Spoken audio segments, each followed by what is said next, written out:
Welcome back to Celebrity News, your ultimate source for the latest in entertainment and celebrity updates. I'm Jaxcey, and today we have a heartwarming story about Olivia Dunn and her boyfriend Paul Scaines.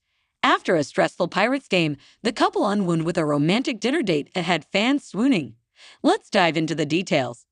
Counterpoint, a record store in Los Angeles' Franklin Village, is probably not the first place one would expect to find Sabrina Carpenter on a sunny Monday afternoon, flipping through a stack of vintage Playboys, no less. The chart-dominating singer-songwriter is sipping a yerba mate while she oohs and ahs at the blonde bombshells of various yesteryears when a bright blue cover featuring a pouty-faced model catches her eye. I love the faces of the 60s and 90s. Old Hollywood, flirty and fun, Carpenter says. This is definitely the vibe of my album. Surely, she must know she has the face too, right? The instant vintage portraits accompanying her two smash summer singles, Espresso and Please Please Please, have been ubiquitous since the former's release in April, and she channels a similar Marilyn Monroe-inspired allure on the cover of her forthcoming album, Short and Sweet, due August 23, as well as in the imagery for her first North American arena tour, which starts next month. She's just returned from a hectic promotional jaunt through Europe, but today Carpenter seems dead set on digging through every aisle of this vinyl emporium. After pausing on Charlie XCX's Brat, Love It, Olivia Newton-John's Soul Kiss, and Beyonce's Lemonade, she spies Connie Francis' 1958 album, Who's Sorry Now? Connie Francis is amazing and super underrated, she says, admiring the cover photo. Oh my God, she's beautiful. She's really serving. On July 2, 1960, a 21-year-old Francis became the first female artist to land a No.1 song on the Billboard Hot 100 singles chart with Everybody's Somebody's Fool. Almost exactly 64 years later, on June 29, 2024, the 25-year-old Carpenter achieved her first No.1 with Please Please Please, after reaching No.3 the previous week with Espresso, which may have missed the top spot, but on August 5 became the third fastest song to reach 1 billion streams on Spotify. The hoped-for but unexpectedly stratospheric chart success of the singles has built anticipation for her album to a near-fever pitch. I'm so happy I finished this album before any of the songs came out, Carpenter says. Not that I think I would have let the single's success get in my head, but I really do think sometimes you can't help but write from a different perspective after experiencing certain life events. I'm trying to avoid calling this my dream album because I don't think I would have been able to dream up this set of songs a couple years ago. The songs show a seasoning that comes with experience, particularly Please Please Please and its hilarious video, which stars her real-life paramour, actor Barry Keoghan, and is written from the perspective of a woman who loves her man but is just about done with his bullshit. For all the pop frothiness of the songs and the candy-flossed imagery, there's a savvy undercurrent of sass and grit. Both Espresso and Please Please Please have prominent F-bombs and innuendos in the lyrics. But maybe not that much sass and grit. After a pause, Carpenter preemptively adds with a smile, I'm not posing for Playboy. Just to be clear. While Carpenter was considered a Disney princess for years, her transition from child actor to pop star, a perilous leap that has felled many before her, has been slow, steady, and intentional. She admits that she sometimes feels like a new artist, even though she's about to release her sixth album. Born and raised in Quakertown, PA, Carpenter moved to California with her family as a preteen. Her two older sisters, Shannon and Sarah, attended performing arts high schools and introduced her to an early influence, the 2008 musical 13, starring a pre-Nickelodeon Ariana Grande, whom Carpenter would open for just a few years later. Carpenter showed precocious talent, and her family began taking her to auditions. I got a manager, the same one I have now, and he was very realistic, she recalls. He said, we'll send you out for things. No promise that they're even going to see your tape. But then, not to brag, I booked one of the first things I ever went for, an episode of Law & Order in which Carpenter played a victim of abuse by a sex trafficking ring at the ripe old age of 11. It was such a sad plotline, she says. I was just fascinated by all of it. I had spent so much time with adults that I just knew how to talk to them. Now all my friends are my age, but when I was younger, I was always working with adults. I just always knew what to say and how to act. At 12, she began a parallel career in music, signing with Disney's Hollywood Records. At the same time, she landed the role of Maya in the Disney-produced Boy Meets World spin-off series, Girl Meets World. Despite the workload that came with pursuing both careers, I wasn't like grinding and working for hours on end as a child, she recalls, but I always felt I had a point to prove. Her longtime friend and vocal coach Eric Vetro says not only did she have a great voice for a 12-year-old, she also had an incredibly mature attitude about what she wanted to achieve in her career and how she was going to accomplish it. I worried that she might burn out from starting so young, but those fears evaporated when I witnessed her working harder than ever year after year. After a few middling hit singles like Thumbs and Why, Carpenter released Singular, Act 2, her fourth and final album for Hollywood, in the summer of 2019, shortly after she turned 20. Around the same time, she ended a year-long legal battle with her former managers who claimed they were owed compensation after she terminated their contract. The case was eventually dismissed, and she followed by releasing a tongue-in-cheek song called Sue Me that was certified gold and showed some of the burgeoning cheekiness that is blooming now. For the people who love those early records and listen to them, I love you for that, she says. But I personally feel a sense of separation from them, largely due to the shift in who I am as a person and as an artist, pre-pandemic and post-pandemic. Lockdown ended the first phase of Carpenter's career with a thud, quashing her early 2020 Broadway debut in Mean Girls after just 2 performances. But as it did for many people, the pandemic led her to a restart. She signed with Island Records, her current label, in January 2021 and the following year released Emails I Can't Send, an introspective and honest coming-of-age album filled with lyrics inspired by real-life events and conflicts with famous peers, ex-boyfriends, and even family. On it, Carpenter references the narrative around a Gen Z love triangle allegedly involving her and fellow Disney stars Joshua Bassett and Olivia Rodrigo. Although the full story has never been revealed, all 3 singers have released songs inspired by the situation, including Rodrigo's 2021 breakthrough hit, Driver's License, and the ensuing scrutiny from fans and the media. For her part, Carpenter sings in Because I Liked a Boy, Now I'm a Homewrecker, I'm a Slut / I Got Death Threats filling up semi-trucks.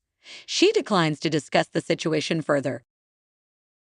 On the album's title track, Carpenter also touches on the suffering that accompanied her father's infidelity toward her mother, though the timeline is unclear. I am a daddy's girl, she says. But my family has just gone through so much that now we're all in a healing stage. As I've gotten older, I've started learning about men and relationships. I'm not perfect by any means, but it definitely makes you look at your parents differently. She concludes, Emails was hard to put out, but it marked the beginning of a really freeing and artistic time for me. It also became her highest charting LP to date, reaching No. 23 and remaining on the Billboard 200 albums chart for 43 weeks and then spawning an 80-date international headlining tour. Following that success, however, the media scrutiny has moved to her other relationships, including her friendship with Taylor Swift, on whose Eras Tour Carpenter was an opening act in Latin America, Australia, and Singapore. One flashpoint was Carpenter's ad campaign for Skims, the clothing company owned by Swift's bitter rival, Kim Kardashian. While Carpenter has maintained that Swift was aware of the campaign and is fine with it, fans soon twisted that information into sentiments like asking for permission to do a campaign is crazy, as one wrote on X. The subject comes up in the record store when we notice that Swift's latest offering, the Tortured Poets Department, is filed in the rock section. Without skipping a beat, Carpenter replies, well, Taylor is a rock star. She goes on, she's just such a gangster with all of it. No matter what people are saying, everything that I've ever seen her tackle, she's done so with grace. The posts about me having to ask for her permission. No, she's one of my best friends, and we grab dinner or text and catch up like you would with your best friend.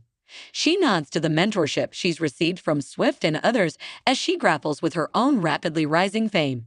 It's so cool for me to get a perspective on this whole process from her and the community of artists that I feel I'm close to get advice from them on stuff that you can't just ask the internet, she says. We're always playing each other our music, and whenever I start to think, maybe I'll get on Twitter and say something about this, I'm always like, maybe I'll write a song instead. However, she's more careful in what she reveals about her relationship with Keoghan, although she opens up a bit when asked about the Basic Instinct-inspired music video for Please Please Please, the lyrics of which say the problematic boyfriend is an actor. He loved the song. He's obsessed with the lyrics, and I'm so grateful for that, she says. I don't want to sound biased, but I think he's one of the best actors of this generation. So getting to see him on the screen with my song as the soundtrack made the video better and all the more special.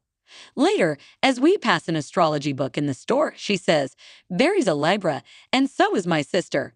They're very different, but they have similarities. I tend to gravitate towards Leos as well. Her smile fades before she adds, my dad's a Capricorn, so maybe that's not the direction for my future.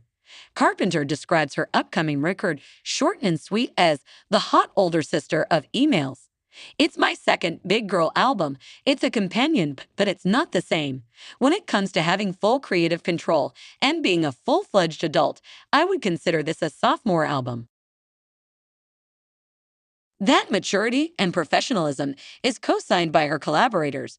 She was always 10 minutes early to every session and still is, says co-writer Steph Jones. It was just a matter of timing for her success, because everyone she's worked with describes themselves as an instant fan. Sabrina has become a sister to me, adds Amy Allen, who co-wrote Espresso and Please Please Please, as well as top 10 hits this year for Tate McRae and Justin Timberlake. We spend hours on end talking about any and everything. She makes me laugh till I cry. She truly makes me a better writer every time I'm in the room with her. The effort has paid off.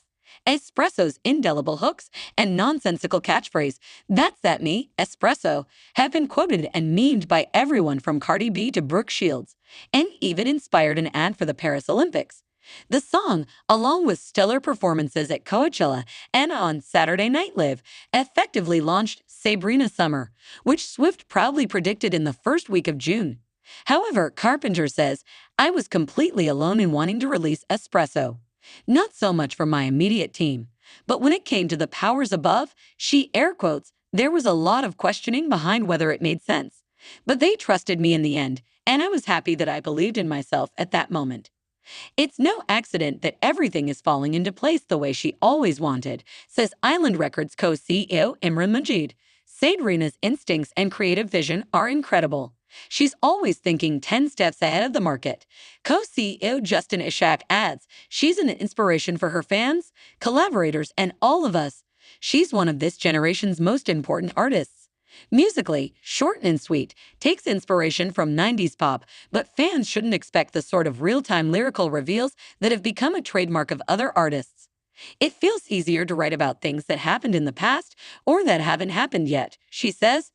My producers tell me I'm beating a dead horse because I'll write a song 3 years after I last spoke to the person who inspired the lyric. Also, she adds with a laugh, and this is my ego talking, but I would be honored to find out someone wrote a song about me, even if it was bad. Like, I triggered you enough to write a song. Go off. Although Carpenter's music focus has meant an unwarranted break from acting, she's always looking at scripts in the hopes of securing a spot in a musical or an original film, although she says a lot of them sound like 5 other already released movies.